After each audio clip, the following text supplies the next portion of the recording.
My wife cheated with my business partner and demanded half my company in the divorce.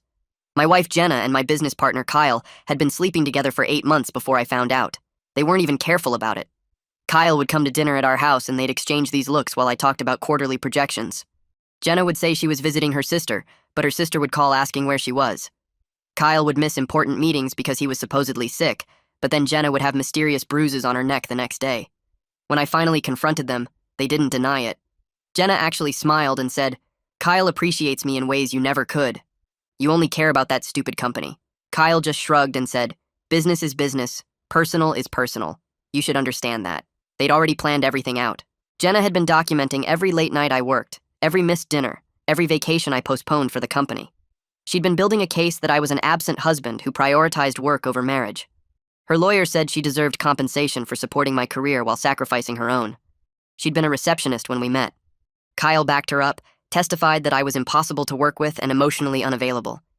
He said the affair only happened because Jenna was so lonely and desperate for attention.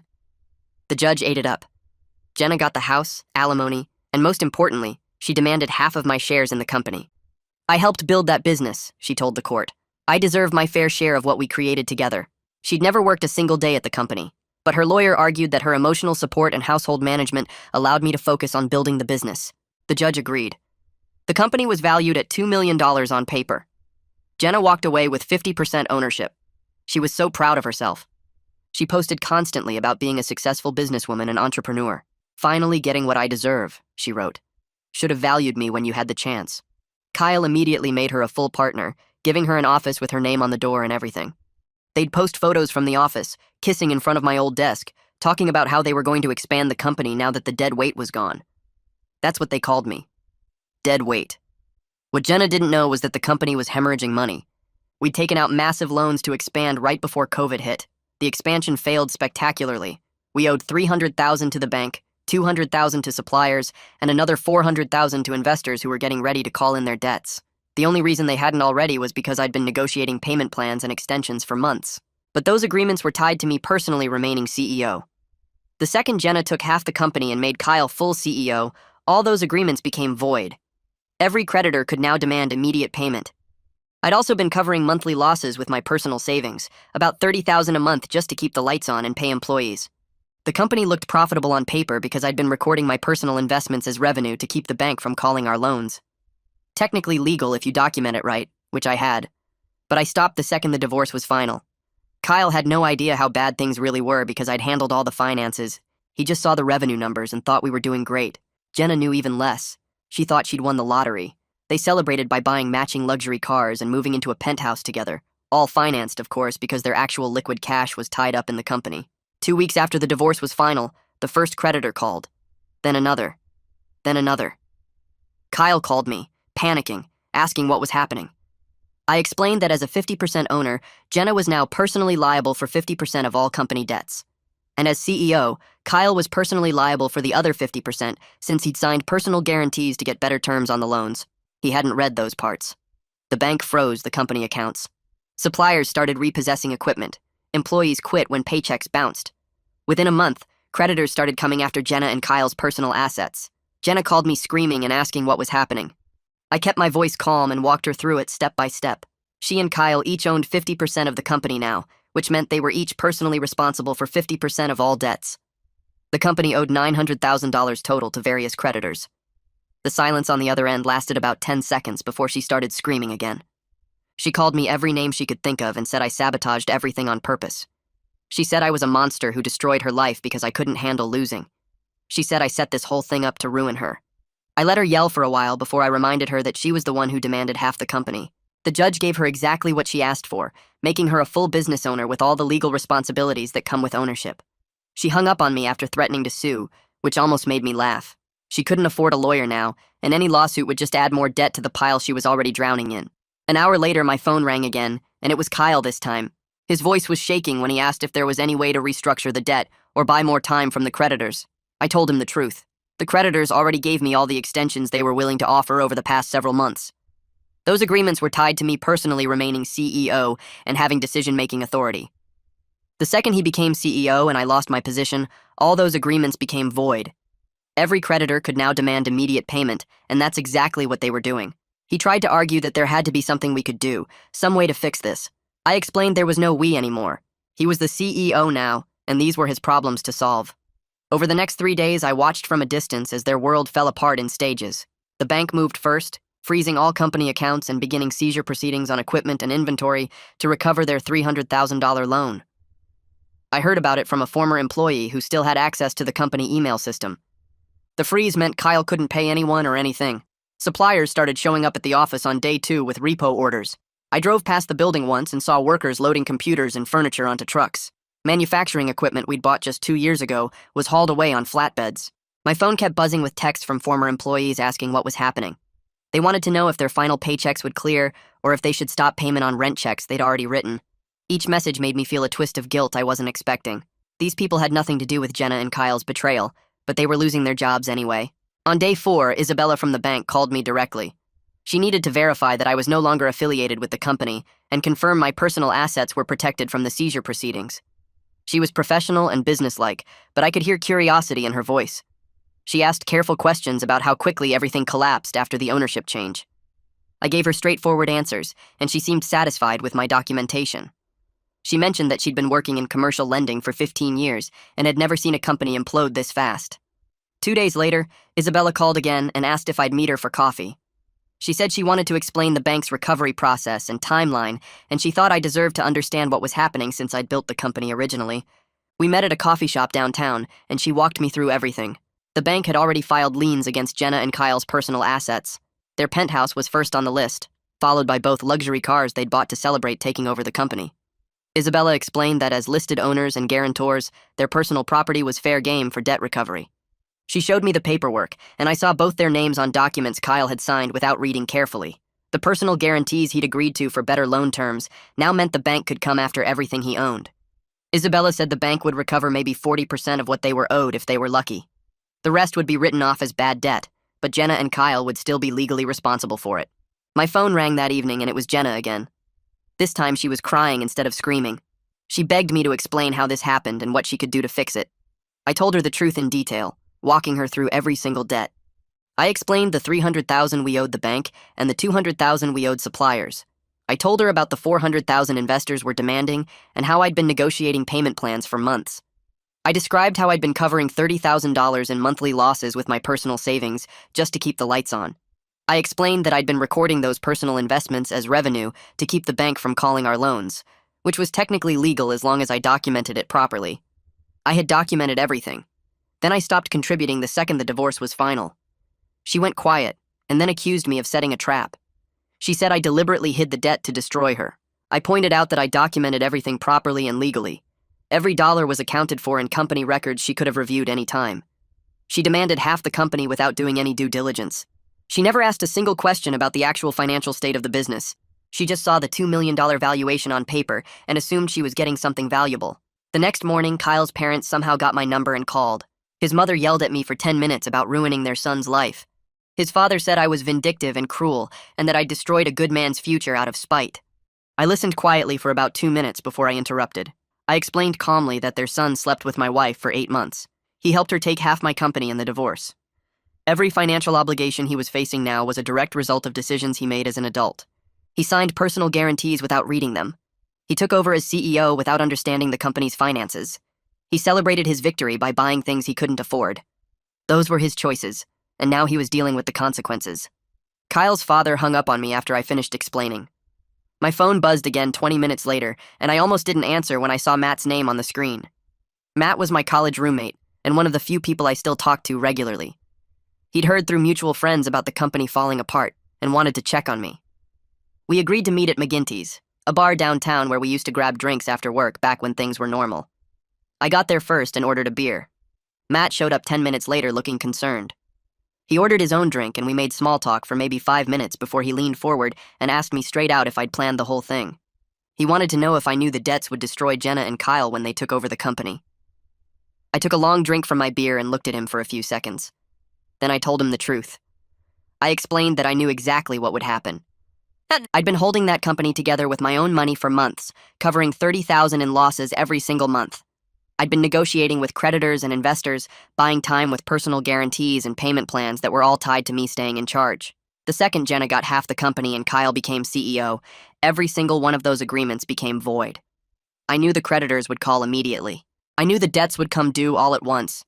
I knew Jenna and Kyle would be personally liable because of the ownership structure and the guarantees Kyle signed without reading them. And I stopped covering the losses the day the divorce became final. Matt sat back in his chair and didn't say anything for almost a minute. He just looked at his drink and turned the glass slowly on the table. Finally, he said he understood why I did it. Then he asked me if the revenge felt as good as I thought it would. That question hit me harder than I expected.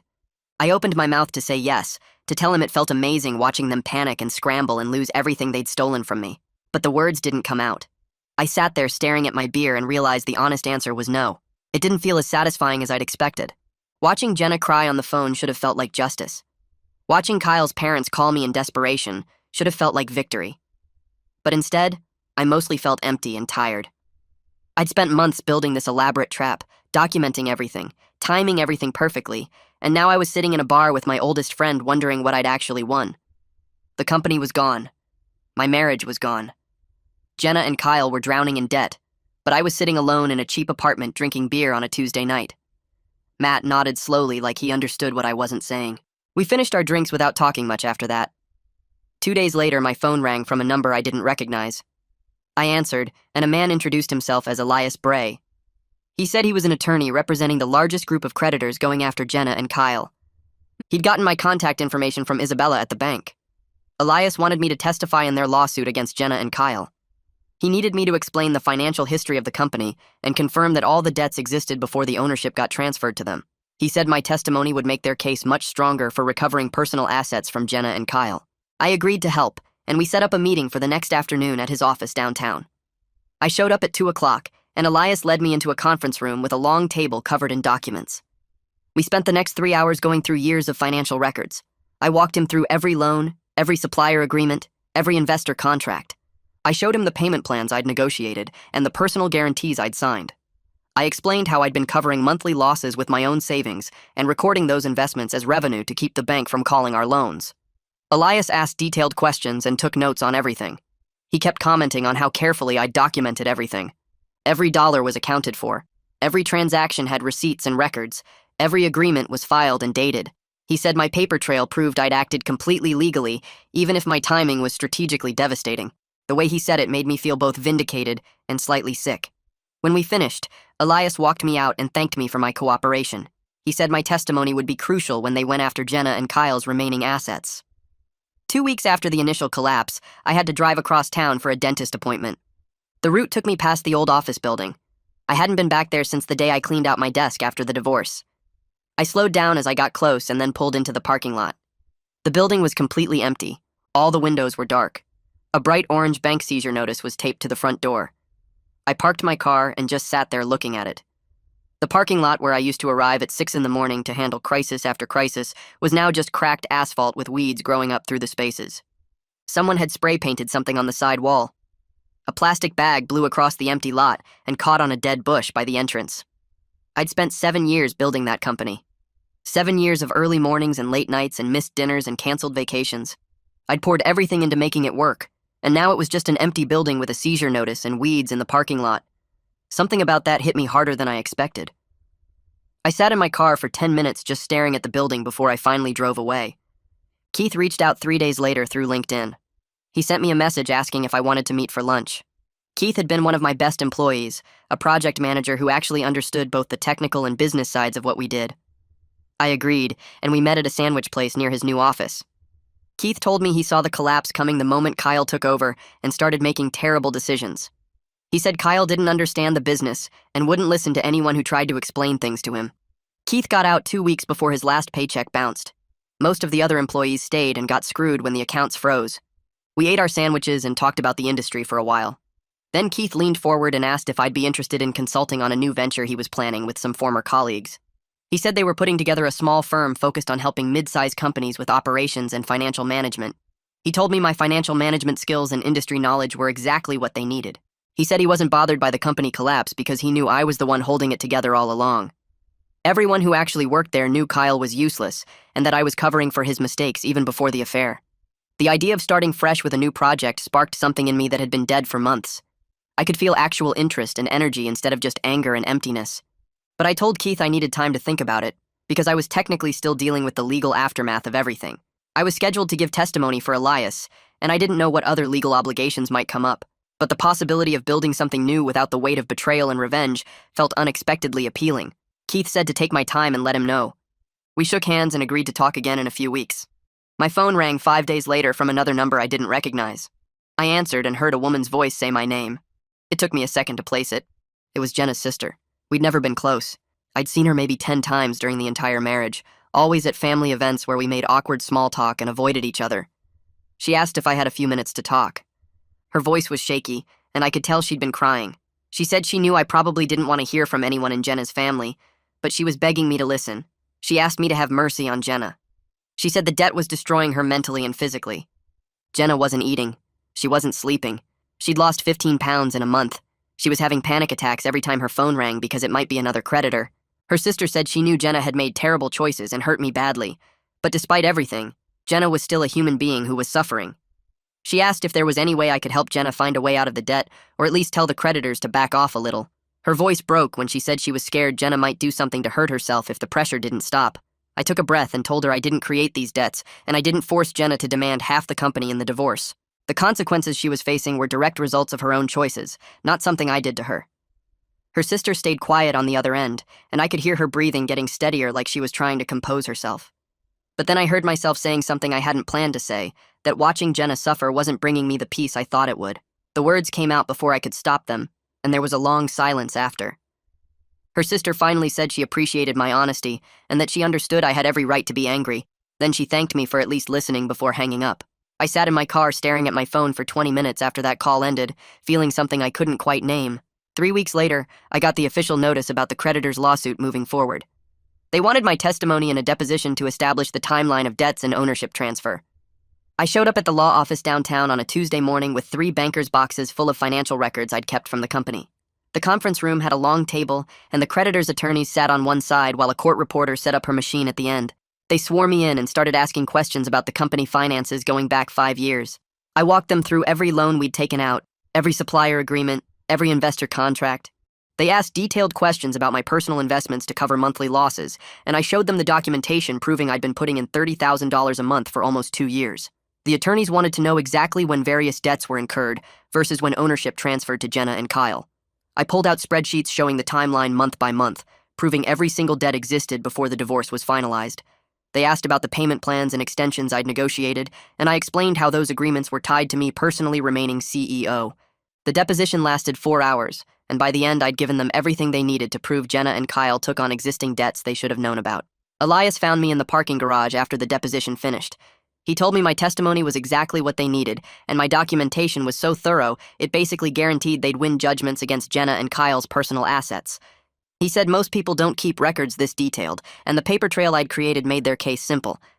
I asked how long the legal process would take, and he said probably another 2 months before they could start seizing assets to recover the debts. We shook hands, and he mentioned he was impressed by how carefully I'd protected myself legally while everything collapsed around me. I drove home feeling drained and went straight to bed, even though it was only 6 in the evening. The next morning, Matt called and asked how I was doing. I told him about the deposition, and he listened quietly before suggesting I talk to someone professional about everything that was happening. He gave me the name of a therapist named Sarah, who he said was good with complicated situations. I called Sarah's office that afternoon and got an appointment for Thursday. When I showed up, her office was in a quiet building near the university with plants in the waiting room and soft music playing. Sarah was maybe 50 with gray hair and a calm way of speaking that made me feel less defensive than I expected. We sat down and she asked me to explain why I was there. I told her about the divorce, the affair, the company collapse, all of it. She listened without interrupting, and when I finished, she asked me what I thought revenge would feel like versus what it actually felt like. I opened my mouth to answer and realized I didn't have a good response. I'd expected to feel satisfied, maybe even happy, but instead I mostly felt empty and couldn't sleep and kept thinking about the company, even though watching it die was exactly what I'd planned. Sarah and I met twice a week for the next month. She helped me recognize that I was grieving the company I built, even though I was the one who let it collapse. I'd spent years of my life creating something meaningful, pouring everything I had into making it work. Watching it die, even as revenge against people who betrayed me, still felt like losing a piece of myself. She asked me what the company represented beyond just a business, and I realized it was proof that I could build something from nothing, that I was capable and competent. Letting it fail to punish Jenna and Kyle meant destroying that proof, and some part of me was mourning what I'd sacrificed to get revenge. Sarah didn't tell me the revenge was wrong or right. She just helped me understand why it felt so hollow now that it was done. I was leaving therapy one afternoon when my phone started buzzing with texts from former employees and business contacts. Someone had taken a photo of Kyle's luxury car getting repossessed from the penthouse parking garage. The photo showed a tow truck loading up his expensive sedan, while Kyle stood there arguing with the repo guy. Someone had posted it online, and it was spreading through the local business community fast. Over the next 2 days, I got messages from at least 20 people, some offering sympathy, and others asking questions about what really happened with the company. A few former employees told me they'd always known Kyle was useless and weren't surprised everything fell apart after I left. I realized the business community was watching this whole collapse play out with intense interest, and people were forming opinions about who was responsible for what. The following week, I got an email from someone named Nicole Carson. She introduced herself as a bankruptcy attorney who represented clients trying to restructure failing businesses. She said she'd heard about my situation through professional contacts and thought my experience managing debt and understanding financial crisis could be valuable expertise to offer her clients. She wanted to know if I'd be interested in consulting work and mentioned she was willing to pay well for my time and knowledge. I read the email twice, surprised that anyone would want to hire me after watching my company implode, but she was right that I understood financial crisis better than most people after what I'd been through. I wrote back saying I was interested, and we set up a meeting for the next Tuesday. Nicole's office was in a modern building downtown with floor-to-ceiling windows. She was probably 40 with sharp eyes and a direct way of talking that I appreciated. We sat in her conference room and she explained that many of her clients were small business owners drowning in debt who needed help analyzing their situations and finding solutions. She thought I could review their financials, identify problems, and recommend restructuring strategies. We spent 2 hours going through a sample case, and I found myself actually enjoying the work. There was something satisfying about using my skills to help businesses survive instead of watching my own company die. Analyzing someone else's financial problems felt like solving a puzzle without the emotional weight of betrayal and revenge crushing me. Nicole offered me a contract for 10 hours a week to start, and I signed it before leaving her office. The consulting work gave me something to focus on beyond the legal aftermath of the company collapse, and I realized I needed that purpose more than I'd admitted to myself. 2 weeks later, I heard through mutual friends that Jenna and Kyle's relationship was fracturing. Someone who'd been at a restaurant downtown told me they'd had a screaming fight in public where Kyle blamed Jenna for pushing the divorce settlement that led to this disaster. He'd accused her of being greedy and destroying both their lives by demanding half the company.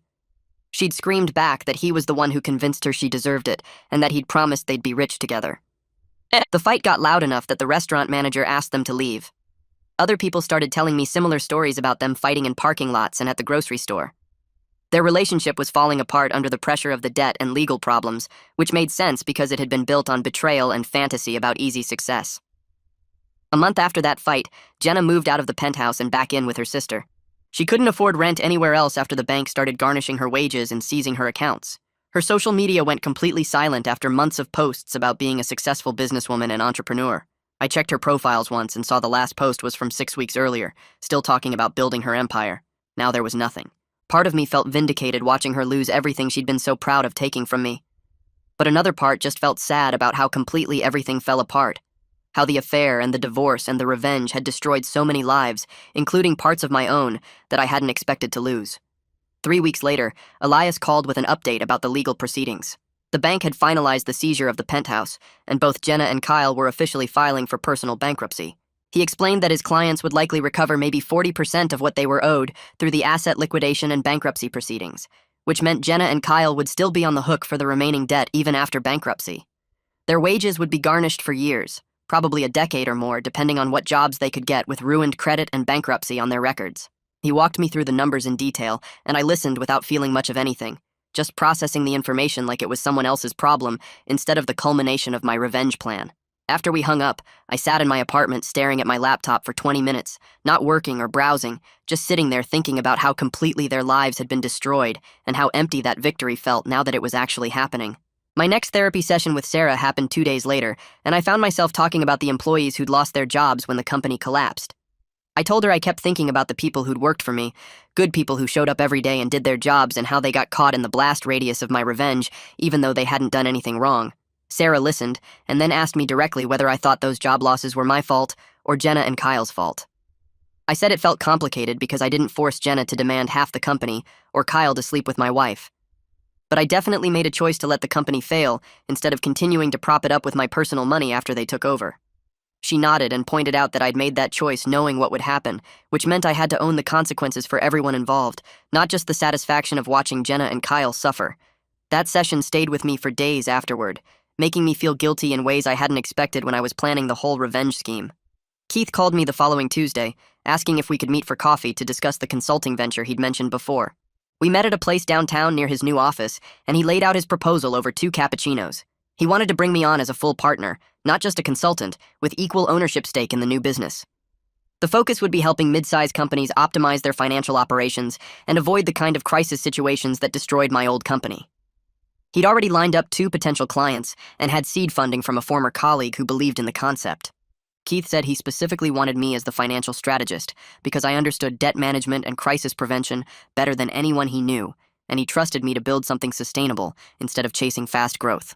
The offer surprised me because I'd assumed he just wanted some consulting help, not a full partnership. We spent 2 hours going through his business plan and financial projections, and everything looked solid and realistic. Nothing inflated or optimistic, just careful planning focused on building real value for clients. I told him I needed a few days to think about it, even though I already knew I wanted to say yes. Because working on something new with someone I actually trusted felt like the first real opportunity I'd had in months to build instead of destroy. I called Keith 3 days later and agreed to partner with him on the consulting venture. We spent the next 2 weeks meeting almost daily to develop a comprehensive business plan that was conservative and sustainable, learning from all the mistakes I'd made with the previous company. We focused on keeping overhead low, building steady client relationships instead of chasing big contracts, and making sure every financial decision was documented and realistic. Working on something new felt strange at first, like I'd forgotten how to think about business without the constant weight of hidden debt and revenge planning crushing me. But gradually, I started enjoying the process of creating something with clear intentions and honest projections, building a company that existed to actually help clients instead of just maintaining appearances while everything fell apart behind the scenes. Keith and I worked well together because we were both realistic about what small businesses actually needed, and neither of us had any interest in the kind of aggressive expansion that had destroyed my previous company. By the end of those 2 weeks, we had a solid business plan, initial client commitments, and a realistic timeline for growth that didn't require either of us to sacrifice our personal finances or sanity to keep things running. Matt took me out to celebrate the new venture once Keith and I had officially signed the partnership papers. We went to a nice restaurant downtown, and Matt ordered an expensive bottle of wine, saying he was proud of me for moving forward instead of staying stuck in revenge mode. He admitted he'd been worried over the past few months that I'd become completely consumed by bitterness and anger, unable to see past what Jenna and Kyle had done to me. But seeing me build something new with Keith gave him hope that I was actually going to be okay eventually, that the revenge hadn't permanently damaged my ability to trust people or believe in building something worthwhile. I told him honestly that I still felt pretty messed up about everything, that watching Jenna and Kyle's lives implode hadn't brought me the satisfaction I'd expected, and that I was struggling with guilt about the employees who lost their jobs. Matt listened and said that feeling guilty probably meant I wasn't actually a monster, just someone who'd made hard choices in an impossible situation, and that the fact I was building something new instead of just dwelling on the destruction meant I was actually processing everything in a healthy way. We talked for 3 hours that night about business and life and moving forward, and it felt good to have a friend who understood the complexity of what I'd been through without judging me too harshly for the choices I'd made. 2 days after that dinner with Matt, I got a long email from Jenna. The subject line just said, "I'm sorry," and when I opened it, I found 3 paragraphs of apology for the affair and for how she'd handled the divorce. She didn't ask for help or forgiveness or money, just said she understood now that her choices had consequences she hadn't considered when she was caught up in the affair and the excitement of taking half the company.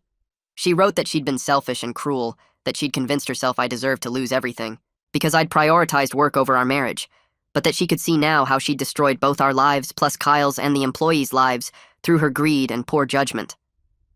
The email ended with her saying she was sorry for the pain she'd caused me during our marriage, and especially after, and that she hoped I could move forward and build a good life, even though she knew she didn't deserve my forgiveness or consideration. Reading it felt surreal because for months Jenna had been screaming at me and blaming me for the financial disaster, and now suddenly she was taking responsibility and apologizing without any apparent ulterior motive. I read Jenna's email 3 times, each time trying to figure out what she actually wanted from me or what angle she was playing. But the email really did seem genuine, just an apology without any requests or manipulation. I didn't respond immediately because I had no idea what to say, or whether I even wanted to engage with her at all after everything that had happened. My next therapy session with Sarah happened 2 days later, and I brought up the email, asking her what she thought Jenna's motivation was for sending it. Sarah said it didn't really matter what Jenna's motivation was. The more important question was what I needed from Jenna at this point in my life. She asked me directly whether an apology changed anything about how I felt or what I wanted moving forward, or if I was ready to let go of the anger that had been driving me for the past several months. I sat there thinking about that question for a long time, trying to figure out what I actually felt beyond the reflexive bitterness and suspicion.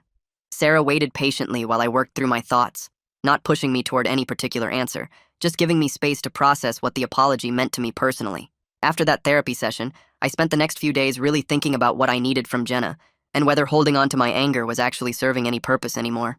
The revenge had happened exactly as I planned it. The consequences had played out completely, and Jenna and Kyle were dealing with bankruptcy and garnished wages for years to come. Continuing to feel rage about the affair and the divorce wasn't changing any of that or making my life better. It was just keeping me stuck in bitterness and preventing me from fully moving forward with the new business and my own future. I realized that holding on to anger at this point was just another way of letting Jenna's betrayal control my life, keeping me focused on what she'd done instead of what I was building now. The revenge had been satisfying in a cold, technical way, watching the plan work exactly as I'd designed it, but the actual emotional satisfaction I'd expected never really materialized. What I'd gained was justice in a legal sense and consequences for people who'd betrayed me, but what I'd lost was months of my life consumed by bitterness and the ability to feel good about professional success because it was all tied up with destruction and revenge. I wrote back to Jenna a week after receiving her email, keeping my response brief and clear. I acknowledged her apology and told her I appreciated that she was taking responsibility for her choices, but I made it clear that I didn't want ongoing contact or any kind of relationship moving forward. I wrote that I hoped she found a way to rebuild her life and deal with the financial consequences of her decisions, and that I was focused on building my own future now with the new consulting business. The response felt true when I wrote it, even though I wasn't entirely sure I was actually there yet emotionally, still processing the guilt about the employees and the emptiness of the revenge. But saying I was moving forward felt like an important step toward actually moving forward, like making the statement helped create the reality I was trying to build for myself. The new consulting venture landed its first real client 3 weeks after Keith and I officially launched the business. A manufacturing company with serious cash flow problems contacted us through a referral from one of Keith's former colleagues, asking for help analyzing their finances and developing solutions before they ended up in the same kind of crisis that had destroyed my previous company. Keith and I spent 2 full days at their facility going through their books, talking to their management team, and understanding their operational challenges. Then we spent another week developing a comprehensive analysis of their problems and a realistic plan for restructuring their debt and improving their cash flow management. Working on their problems felt completely different from managing my own company's crisis because I wasn't emotionally destroyed by betrayal and revenge, just focused on solving actual business problems with clear solutions. I discovered I was genuinely good at this kind of work, when I wasn't carrying the weight of hidden debt and planned destruction, able to see financial problems clearly, and develop practical solutions that actually helped people instead of just maintaining appearances while everything collapsed. The client implemented our recommendations, and within a month their cash flow had improved enough that they could make their loan payments and start planning for sustainable growth instead of just surviving day to day. Nicole called me 2 weeks later with referrals for 2 more potential clients who needed help with financial restructuring. She told me both companies had heard about the work I did analyzing her bankruptcy cases and wanted someone who understood debt management from the inside. I met with both clients over the next week and signed contracts with each of them after presenting detailed analysis plans that showed I actually understood their problems instead of just offering generic consulting advice.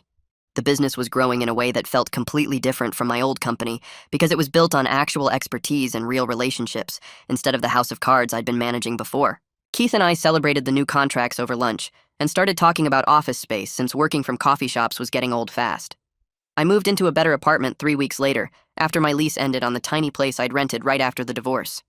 The new apartment had 2 bedrooms, a real kitchen, and windows that actually let in natural light instead of looking out at a brick wall. Setting up the new space felt symbolic in a way I hadn't expected, like I was finally creating a life that belonged to me instead of just surviving in the aftermath of everything that happened. I bought furniture that I actually liked instead of whatever was cheapest, hung pictures on the walls, and set up a proper home office for the consulting work. The apartment wasn't extravagant or fancy, but it felt like mine in a way nothing had felt mine since before the divorce. Isabella from the bank called me one afternoon to say the company's assets had been fully liquidated and the case was closed from their perspective. The bank had recovered about 60% of what they were owed through equipment sales, and the remaining debt had been written off since Jenna and Kyle had both filed for bankruptcy. Isabella mentioned she was impressed by how I'd protected myself legally while the whole thing collapsed, keeping detailed documentation that showed I'd acted properly, even though the timing was strategically devastating for everyone else involved. She asked if I'd be interested in consulting for the bank on evaluating struggling business loans, using my experience to help them identify warning signs before companies got too deep into trouble. I took the bank consulting contract after meeting with Isabella and her supervisor to discuss the scope of work. The contract added another steady revenue stream and gave the consulting firm a professional credential that would help attract more clients down the road. Working with Isabella was straightforward and professional, just analyzing loan applications and financial statements to flag potential problems before the bank committed money to risky situations. I appreciated that she treated me as a competent expert rather than someone involved in messy divorce drama, focusing entirely on my financial skills and business knowledge instead of the personal history behind everything. The bank work was actually interesting because I could see patterns in struggling companies that reminded me of my own situation, except now I was helping prevent disasters instead of orchestrating one. 6 months after the company collapse, I ran into Kyle at a coffee shop downtown while I was meeting a potential client. He was standing in line looking exhausted and beaten down, wearing a cheap suit that didn't fit right and carrying a worn briefcase that had seen better days. Our eyes met, and we both froze for a second before he walked over with this defeated expression on his face. He told me he was working as a sales associate for someone else's company after his bankruptcy finalized, making a third of what he used to make and living in a studio apartment across town. I asked how he was doing, and he just shook his head and said he was surviving, paying off debt slowly, trying to rebuild his credit and his life. The conversation lasted maybe 30 seconds and felt awkward and final, like we both knew we'd never speak again after this, and we were just going through the motions of basic politeness.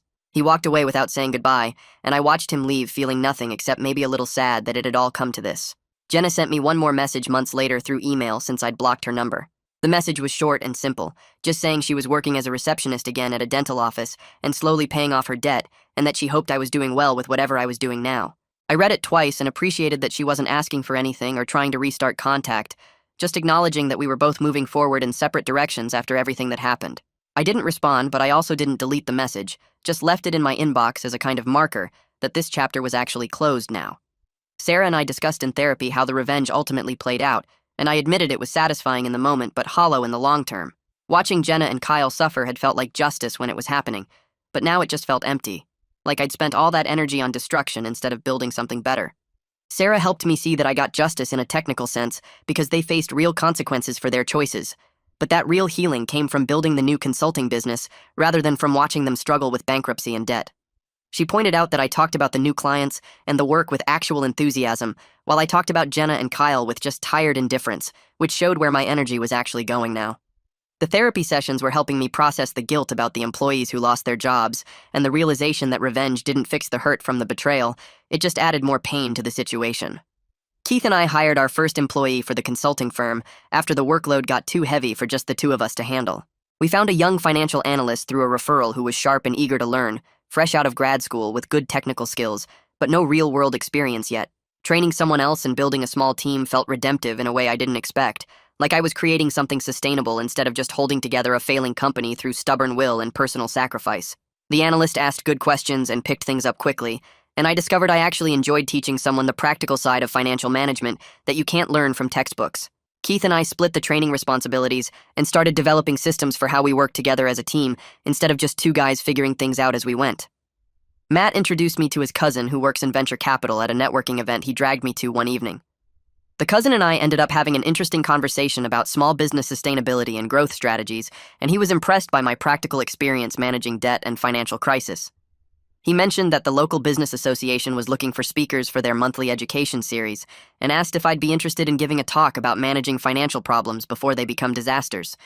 The idea terrified and excited me in equal measure because I'd never done public speaking before and wasn't sure I had anything valuable to say, but Matt encouraged me to do it and his cousin offered to help me prepare. I agreed mostly because it seemed like a good opportunity to build the consulting firm's reputation and establish myself as an actual expert instead of just the guy whose company collapsed in a divorce. I gave the speech 3 weeks later, focusing on financial management lessons learned through crisis, carefully avoiding the personal details of my divorce and company collapse. I talked about warning signs of financial trouble, strategies for managing debt, and the importance of honest assessment instead of hiding problems until they explode. The audience response was positive, and several people approached me afterward with questions about their own business situations, which made me realize I'd actually developed real expertise through the disaster I orchestrated and survived. A few people asked for my business card and mentioned they might want to hire the consulting firm for their own companies. Walking out of that event, I felt something I hadn't felt in over a year. Like I was building a professional identity based on actual competence instead of just managing catastrophe and plotting revenge. 8 months after launching the consulting firm with Keith, we hit profitability for the first time. The numbers weren't huge, but they were real and sustainable, built on actual client work instead of loans and personal money I was dumping in to keep things afloat. Keith and I sat in our small office reviewing the quarterly financials and realized we could both draw modest salaries starting next month. I'd been living off savings since the divorce, watching my bank account shrink every month, so the idea of regular income again felt almost strange after so long without it. The firm wasn't worth $2 million on paper like my old company had been, but every dollar of value was genuine, earned through competence and client results instead of hidden behind debt and desperation.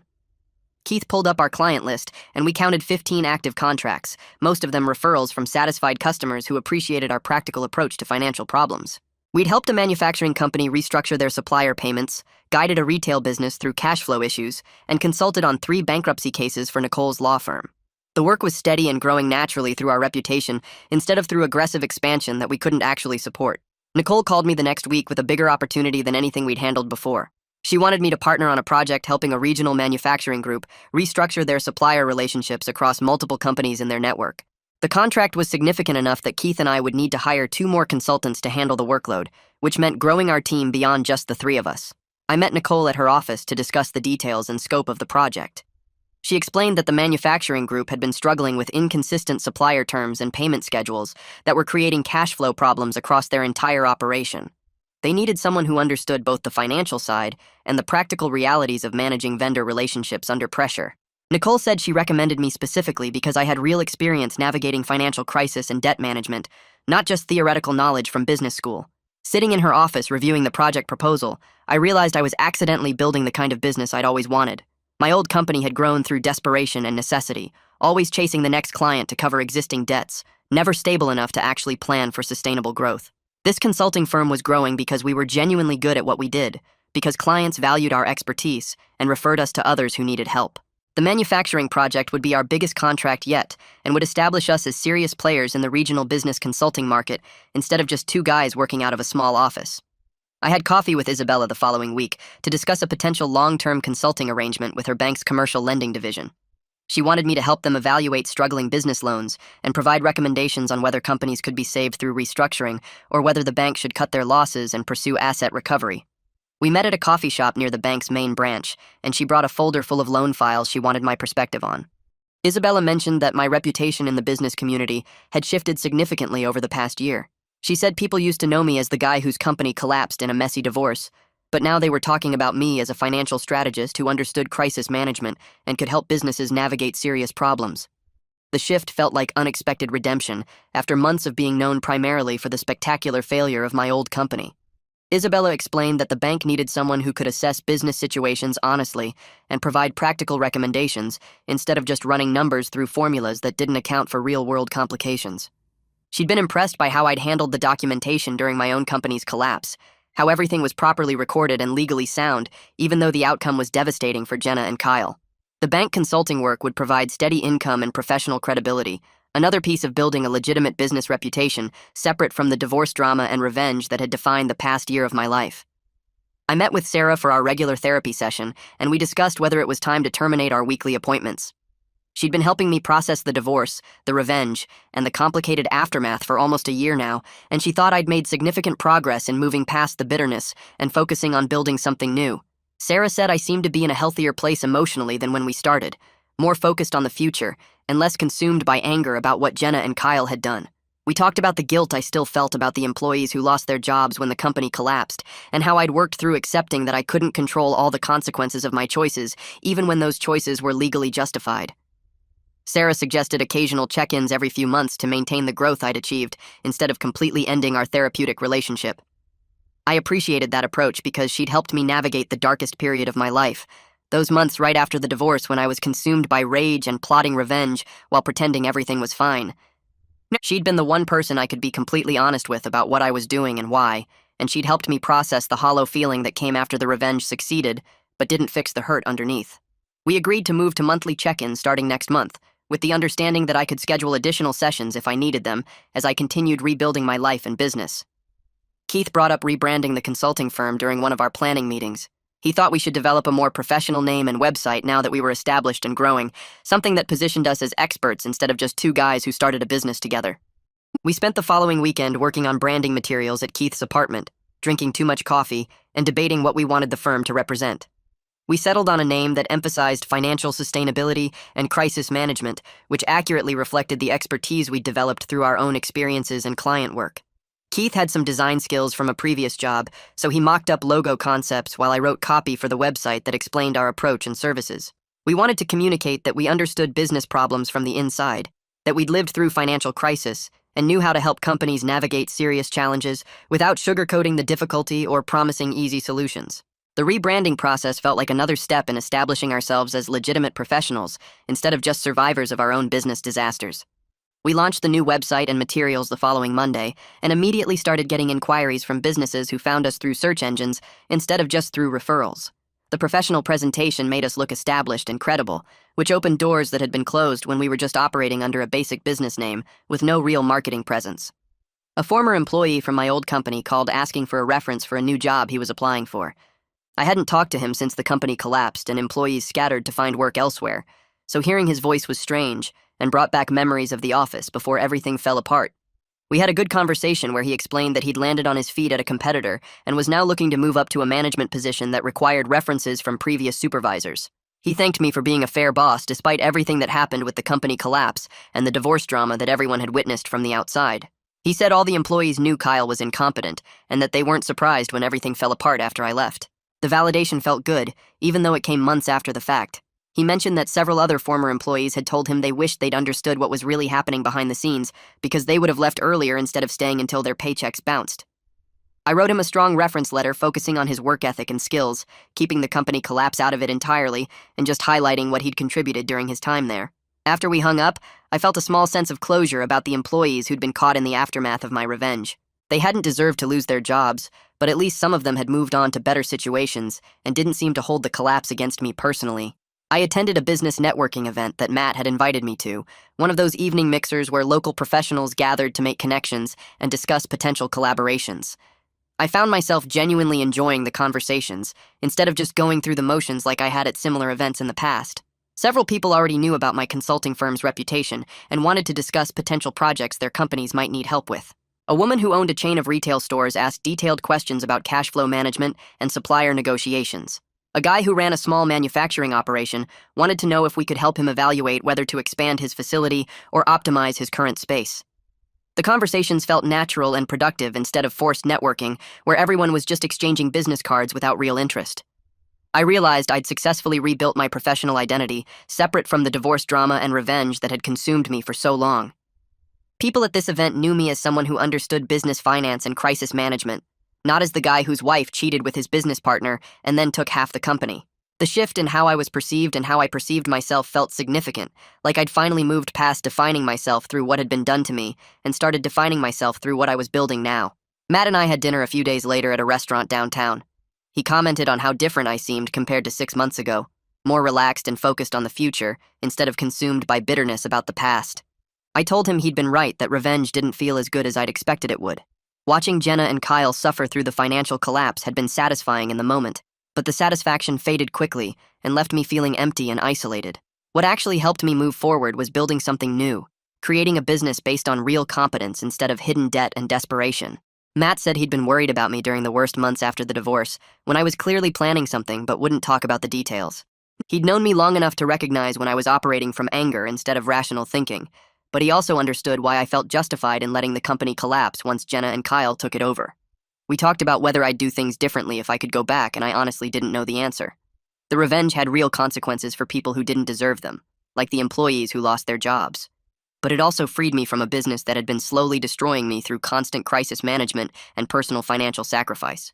Matt raised his glass and said he was proud of how I'd rebuilt my life and turned a terrible situation into an opportunity for genuine growth, which felt like the kind of acknowledgement I needed from someone who'd known me before everything fell apart. The consulting firm landed its biggest contract yet the following month.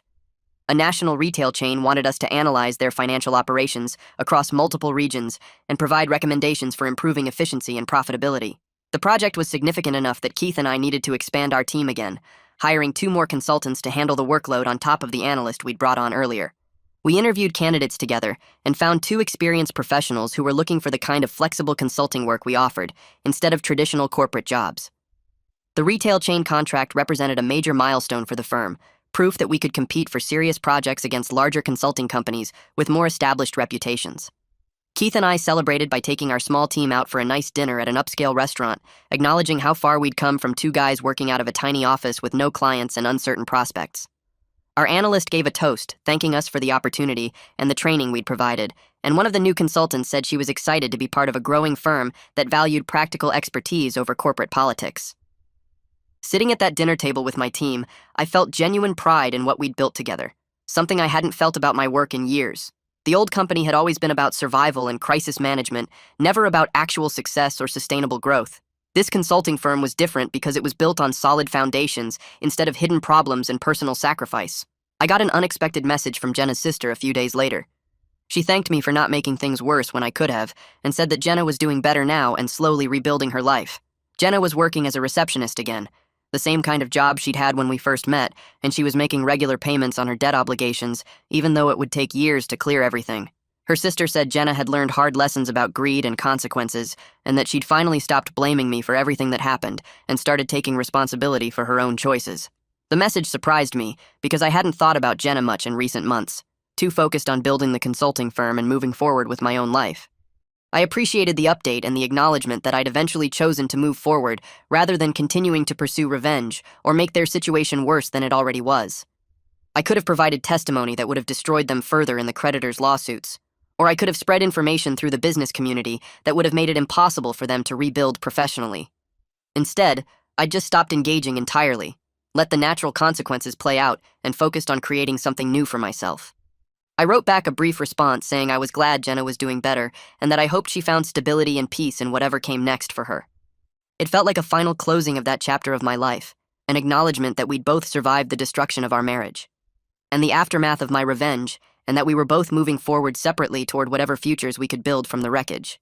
Nicole called 3 weeks after that message from Jenna's sister with a referral that changed the trajectory of my consulting firm. A regional healthcare company with 12 locations needed someone to analyze their financial operations and find ways to improve cash flow without cutting patient services. The CEO specifically asked for me by name after hearing about my work with Nicole's bankruptcy clients and my reputation for understanding complex financial situations. Nicole told me the CEO said he wanted someone who knew how to find real solutions instead of just making recommendations that looked good on paper. The contract was worth $60,000 for a 3-month project, easily the biggest single client we'd landed. Meeting with their leadership team felt different from earlier projects because they trusted me from the start based on my actual track record instead of just credentials or sales pitches. They'd done their research and knew I'd helped several struggling companies stabilize their finances through practical changes rather than dramatic restructuring. Working with them over those 3 months reinforced that I was genuinely good at this consulting work when I wasn't emotionally destroyed by betrayal and focused on revenge. The professional success felt satisfying in a way the revenge never did because it came from competence and helping people solve actual problems. Around the same time, I started seriously looking at houses instead of continuing to rent apartments. The consulting income was stable enough that I could afford a mortgage, and I wanted something that felt permanent and mine. I found a modest 3-bedroom place in a quiet neighborhood with a small yard and a 2-car garage. Nothing fancy but solid and well-maintained, the kind of house where you could imagine actually living long-term instead of just surviving temporarily. The previous owners had kept it in good condition, and the inspection came back clean, so I made an offer that got accepted within a week. Moving in felt like a final step in rebuilding my life into something stable that belonged entirely to me. I bought a nice used car with consulting income and parked it in the garage, set up a home office in 1 bedroom, and slowly furnished the place with things I actually liked instead of whatever was cheap and functional.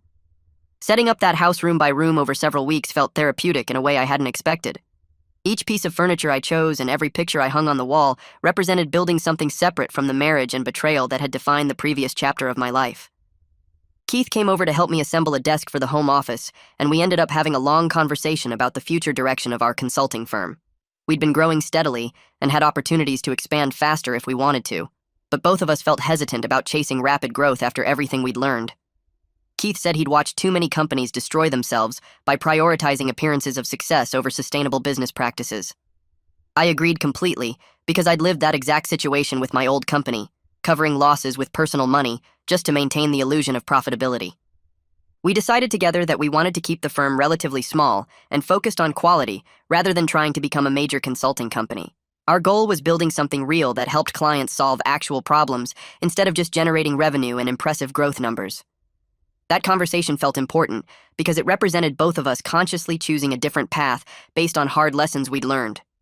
We agreed to be selective about clients and projects, to maintain work-life balance for ourselves and our team, and to build the business on solid foundations instead of debt and overextension.